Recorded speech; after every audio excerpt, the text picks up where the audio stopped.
Assalamualaikum warahmatullahi wabarakatuh. Salam sejahtera untuk kita semua. Perkenalkan, nama saya Sofyan Asyori dengan NIM 2024 01 02 156 dari jurusan Akuntansi Fakultas Ekonomi dan Bisnis Universitas Sesa Unggul. Pada kesempatan kali ini, saya akan mempresentasikan materi dari mata kuliah Perekonomian Indonesia. Dalam presentasi ini, saya akan membahas rangkaian modul yang mencakup sejarah dan sistem perekonomian Indonesia, pertumbuhan ekonomi, kependudukan dan pengangguran, ketahanan pangan, analisa industri, hingga kebijakan moneter yang dijalankan oleh Bank Indonesia. Semua materi ini akan saya sajikan secara berurutan sesuai modul agar lebih mudah dipahami. Semoga presentasi ini dapat memberikan gambaran yang jelas mengenai dinamika perekonomian Indonesia dan tantangan yang dihadapi dalam pembangunan nasional. Mari kita mulai pembahasan. Pentingnya memahami perekonomian Indonesia. Memahami perekonomian Indonesia sangat penting karena ekonomi merupakan fondasi utama pembangunan nasional yang menentukan kesejahteraan ke seluruh rakyat. Sejarah panjang perjalanan ekonomi Indonesia dari era kemerdekaan, Orde Lama, Orde Baru, hingga reformasi telah membentuk sistem dan struktur ekonomi yang kita miliki saat ini. Dengan memahami dinamika ini, kita dapat menganalisis tentang seperti kemiskinan, pengangguran, dan ketimpangan distribusi pendapatan. Presentasi ini akan membahas secara komprehensif secara ekonomi, sistem perekonomian, pertumbuhan dan perubahan struktur, kependudukan, ketahanan pangan, analisa industri, serta kebijakan moneter Indonesia. Sejarah perekonomian Indonesia terjadi di era kemerdekaan hingga Orde Lama. Nasionalisasi aset. Pengembalian perusahaan asing menjadi milik negara pasca kemerdekaan tahun 1945.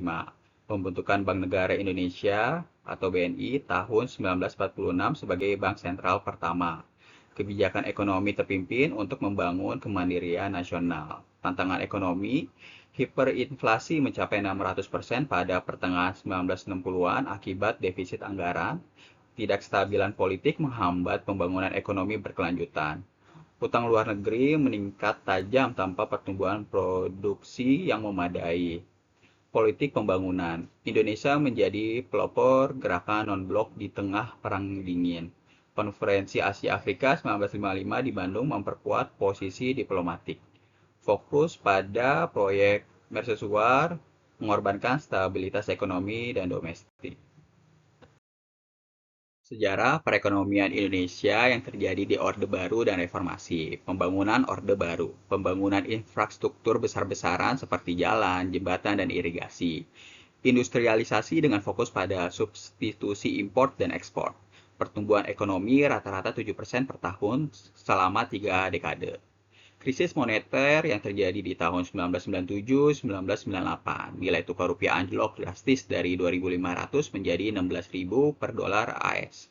Inflasi melonjak hingga 77% dan kontraksi ekonomi minus 13,1%. Kebangkrutan massal perbankan dan perusahaan, pengangguran meningkat tajam. Transisi era reformasi. Reformasi kebijakan ekonomi dengan bantuan IMF dan restrukturisasi perbankan, desentralisasi fiskal dan otonomi daerah untuk pemerataan pembangunan, demokratisasi ekonomi dan penguatan transparansi serta tata kelola. Sistem perekonomian Indonesia, sistem ekonomi campuran. Indonesia mengadopsi sistem ekonomi campuran yang menggabungkan mekanisme pasar dengan intervensi pemerintah. Dikenal sebagai ekonomi Pancasila yang berlandasan nilai-nilai keadilan sosial dan gotong royong. Peran koperasi dan pemerintah. Koperasi sebagai soko guru perekonomian sesuai pasal 33 Undang-Undang Dasar 1945. Pemerintah berperan dalam regulasi, redistribusi, dan stabilisasi ekonomi. BUMN menguasai sektor strategis untuk kepentingan hajat hidup orang banyak. Masalah utama ekonomi, kemiskinan masih menjadi tantangan dengan jutaan penduduk di bawah garis kemiskinan. Pengangguran, terutama di kalangan muda dan lulusan perguruan tinggi. Ketimpangan distribusi pendapatan antar wilayah dan kelompok masyarakat. Sistem ekonomi dunia. Satu, sistem ekonomi tradisional berbasis adat dan kebiasaan turun-menurun. Sistem ekonomi kapitalis, kepemilikan swasta dan pasar bebas. Sistem ekonomi sosialis, kontrol negara atas produksi. Sistem ekonomi komunis, kepemilikan kolektif penuh. Sistem ekonomi campuran, kombinasi mekanisme pasar dan peran pemerintah. Indonesia menganut sistem ekonomi campuran dengan ciri khas lokal berbasis Pancasila, menggabungkan mekanisme pasar dengan intervensi pemerintah untuk pemerataan. Koperasi sebagai soko guru perekonomian dan BUMN di sektor strategis. Pertumbuhan dan perubahan struktur ekonomi. Faktor pendorongnya kenaikan permintaan domestik dari konsumsi rumah tangga dan investasi, peningkatan ekspor komoditas dan produk manufaktur, substitusi impor melalui pengembangan industri dalam negeri, adopsi teknologi baru untuk meningkatkan produktivitas, pertumbuhan versus pembangunan, pertumbuhan ekonomi, peningkatan kuantitas PDB dan pendapatan nasional, pembangunan ekonomi, perubahan kualitatif mencakup kesejahteraan masyarakat, pertumbuhan belum tentu merata ke seluruh lapisan masyarakat, pembangunan mencakup aspek sosial, pendidikan, dan kesehatan. Dampak dari pertumbuhan, dampak positifnya, penciptaan lapangan kerja, peningkatan pendapatan per kapita, perbaikan infrastruktur dan akses layanan publik. Negatifnya dari pertumbuhan ekonomi, struktur ekonomi, kesenjangan ekonomi antara wilayah dan kelompok, degradasi lingkungan, dan eksploitasi sumber daya alam. Indikator ekonomi. Produk domestik bruto atau PDB. PDB adalah nilai total barang dan jasa yang dihasilkan suatu negara dalam periode tertentu menjadi ukuran utama kesehatan ekonomi. Indikator pembangunan meliputi IPM, tingkat kemiskinan, dan akses pendidikan kesehatan sebagai tolak ukur kemajuan pembangunan nasional. Pengukuran pertumbuhan. Data pertumbuhan ekonomi digunakan untuk evaluasi kebijakan, perencanaan anggaran, dan penentuan arah pembangunan berkelanjutan. Kependudukan dan teori populasi. Ledakan penduduk. Indonesia memiliki populasi lebih dari 270 juta jiwa, terbesar keempat di dunia. Pertumbuhan penduduk yang cepat memberikan tekanan pada sumber daya alam, pangan, dan lapangan kerja. Dampaknya kepadatan tinggi, urbanisasi masif, dan tantangan penyediaan layanan publik. Teori Malthus. Thomas Malthus 1798, penduduk tumbuh secara geometris, sementara produksi pangan tumbuh aritmetis. Konsekuensinya, kelangkaan pangan dan sumber daya jika pertumbuhan tidak dikendalikan. Relevansi di Indonesia, program KB sebagai upaya mengendalikan laju pertumbuhan penduduk. Teori Kuznets.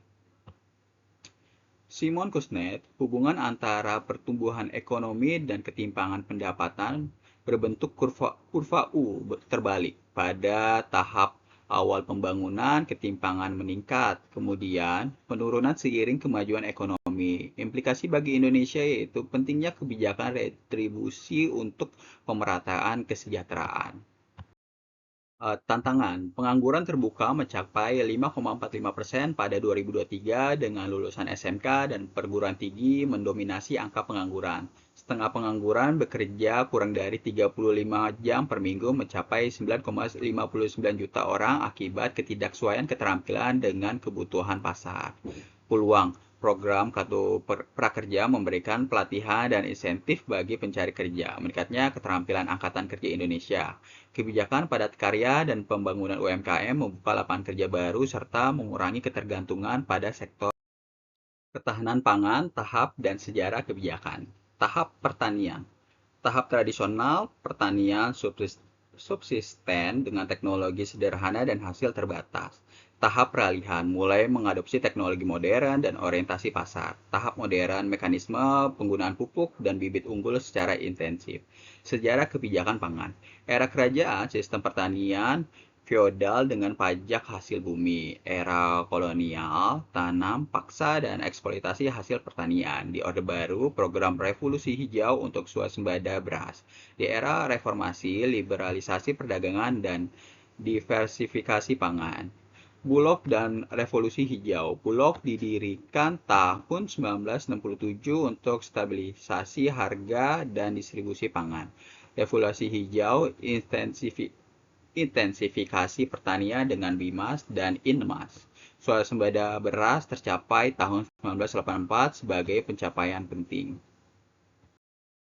Pilar ketahanan pangan. Pertama, ketersediaan pangan atau availability menjamin pasokan pangan yang cukup dari produksi domestik, cadangan, dan impor untuk memenuhi kebutuhan seluruh masyarakat. Dua, aksesibilitas pangan atau accessibility, kemampuan masyarakat untuk memperoleh pangan secara fisik dan ekonomi termasuk distribusi merata dan harga terjangkau. Tiga, stabilitas pangan atau stability, menjaga stabilitas dan akses pangan secara berkelanjutan. Undang-Undang Nomor 18/2012 tentang pangan mengatur peran pemerintah dalam ketahanan pangan nasional. Industri dasar. Industri dasar adalah sektor yang mengolah bahan mentah menjadi bahan baku untuk industri lain. Contohnya besi, baja, semen, petrokimia, pupuk, dan kertas. Peran strategisnya, industri dasar menjadi fondasi utama sektor manufaktur Indonesia. Tanpa industri ini, rantai produksi industri hilir tidak dapat berjalan optimal dan ketergantungan impor akan meningkat. Industri kecil. Industri dengan skala kecil dan modal terbatas mencakup kerajinan tangan dan industri rumah tangga seperti batik, anyaman, dan makanan olahan tradisional. Peran UMKM. UMKM menyerap lebih dari 97% tenaga kerja nasional, menjadi tulang punggung ekonomi kerakyatan dan berkontribusi signifikan terhadap PDB Indonesia melalui produksi lokal. Industri hilir. Industri hilir mengolah bahan baku menjadi bahan jadi siap konsumsi. Contohnya tekstil, elektronik, otomotif, makanan, dan minuman. Kontribusinya, industri hilir memberikan nilai tambah tinggi pada produk dan menjadi motor penggerak ekspor Indonesia. Sektor ini menyerap banyak tenaga kerja dan mendorong pertumbuhan ekonomi nasional. Tantangannya, tahapan daur hidup industri, startup, modal tinggi, resiko besar, inovasi, grow, ekspansi pasar, peningkatan profit, mature, persaingan ketat, efisiensi, decline, penurunan permintaan, 5 faktor persaingan partner, ancaman pendatang baru, kekuatan tawar pemasok, kekuatan tawar pembeli, rivalitas antar industri, serta ancaman produk substitusi. Peluangnya, tahap daur hidup industri memberikan peta jalan strategis bagi pelaku usaha untuk mengantisipasi perubahan pasar, memahami 5 faktor Porter membantu industri Indonesia mengidentifikasi posisi kompetitif dan pengembangan strategi diferensiasi yang tepat. Kebijakan moneter, tujuan dan definisi. Stabilitas harga, menjaga inflasi pada tingkat yang rendah dan stabil untuk melindungi daya beli masyarakat. Target inflasi Bank Indonesia berkisar 2-4% per tahun.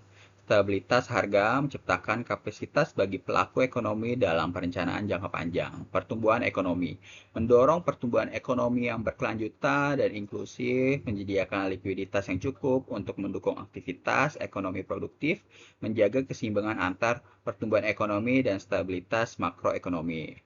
Neraca pembayaran menjaga neraca pembayaran yang sehat dan berkelanjutan, menstabilitas nilai tukar rupiah terhadap mata uang asing, memastikan cadangan devisa yang memadai untuk ketahanan ekonomi eksternal. Instrumen kebijakan moneter, suku bunga acuan atau BI rate, tingkat suku bunga yang ditetapkan Bank Indonesia sebagai acuan bagi perbankan dan menentukan suku bunga kredit dan deposito. GWM dan operasi pasar terbuka. Giro wajib minimum mengatur cadangan bank, sementara operasi pasar terbuka mengontrol likuiditas melalui jual beli surat berharga. Kredit selektif. Kebijakan pengaturan pemberian kredit untuk sektor-sektor prioritas guna mengarahkan alokasi dana ke bidang produktif. Kebijakan ekspansif. Tujuannya mendorong pertumbuhan ekonomi dan mengurangi pengangguran saat ekonomi lesu. Cara kerjanya menurunkan suku bunga acuan, menurun GWM, membeli SBI untuk menambah likuiditas pasar. Dampaknya meningkatkan jumlah uang yang beredar, mendorong investasi dan konsumsi, memacu pertumbuhan ekonomi. Kebijakan konkretnya tujuannya mengendalikan inflasi dan menjaga stabilitas harga saat ekonomi terlalu panas. Cara kerjanya menaikkan suku bunga acuan, meningkatkan GWM, menjual surat berharga BI untuk menyerap likuiditas dari pasar. Dampaknya mengurangi jumlah uang beredar, menekan permintaan agregat, menurunkan tingkat inflasi namun dapat memperlambat pertumbuhan ekonomi. Kesimpulan, perekonomian Indonesia sejarah membentuk sistem ekonomi campuran. Perjalanan dari era kemerdekaan, Orde Lama, Orde Baru hingga reformasi telah membentuk sistem ekonomi Indonesia yang unik, perpaduan antar koperasi, peran pemerintah, dan mekanisme pasar.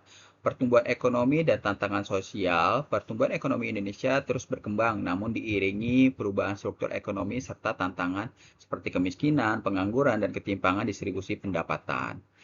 Ketahanan pangan sebagai prioritas, ketersediaan, aksesibilitas, dan stabilitas pangan menjadi pilar utama dalam menjaga kesejahteraan masyarakat dan keberlanjutan pembangunan nasional. Pembangunan industri dan kebijakan moneter adaptif, industri dasar, kecil, dan hilir berperan penting dalam pertumbuhan ekonomi didukung oleh kebijakan moneter Bank Indonesia yang responsif terhadap dinamika ekonomi. Harapan dan arah ke depan dengan fondasi yang kuat dan kebijakan yang tepat, Indonesia memiliki potensi besar untuk mencapai pertumbuhan ekonomi berkelanjutan dan kesejahteraan yang merata bagi seluruh rakyat. Demikianlah rangkaian pembahasan mengenai perekonomian Indonesia mulai dari sejarah, sistem ekonomi, pertumbuhan dan perubahan struktur hingga isu kemiskinan, ketahanan pangan, analisis industri, serta kebijakan moneter. Dari uraian tersebut, kita dapat melihat bahwa perekonomian Indonesia terus berkembang dengan berbagai tantangan dan peluang. Tantangan seperti kesenjangan sosial, ketahanan pangan, dan dinamika global harus dihadapi dengan kebijakan yang tepat. Namun, peluang besar juga terbuka melalui penguatan sektor industri UMKM serta kebijakan moneter yang stabil. Atas perhatiannya, saya ucapkan terima kasih. Semoga materi ini bermanfaat dan menjadi inspirasi untuk bersama-sama membangun perekonomian Indonesia yang lebih stabil.